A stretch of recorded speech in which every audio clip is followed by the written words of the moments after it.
ក្រោយការស៊ើបអង្កេតយ៉ាងយកចិត្តទុកដាក់នគរបាលរាជធានីភ្នំពេញដឹកនាំដោយលោកឧត្តមសេនីយ៍ឯកជួននរិនបានឃាត់ខ្លួននារីបង្កហេតុឈ្មោះសាមមេជូមកធ្វើការសួរចម្លើយវាស់កម្ពស់ដាក់ខ្នោះបញ្ជូនតាមនីតិវិធីច្បាប់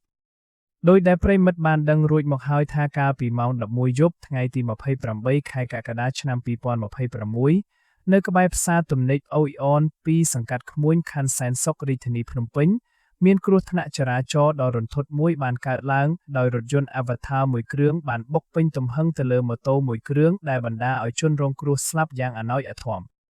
ក្រោយពីបង្កហេតុជនបង្កបានចុះពីលើរថយន្តជិះកង់3ទៅបាត់ស្រមោល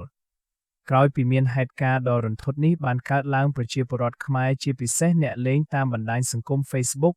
បានសំណូមពរដល់អាជ្ញាធរមានសមត្ថកិច្ចមេត្តាមានចំណាត់ការលើរឿងយ៉ាងណាមិញនៅថ្ងៃទី 30 ខែកក្កដាឆ្នាំ 2026 សមត្ថកិច្ចបានឃាត់ខ្លួននារីជាជនបង្កបានហើយជនបង្កឈ្មោះសាមមេជូត្រូវបានវាស់កម្ពស់និងដាក់ខ្នោះក្រោយសមត្ថកិច្ចបានសួរចម្លើយចោល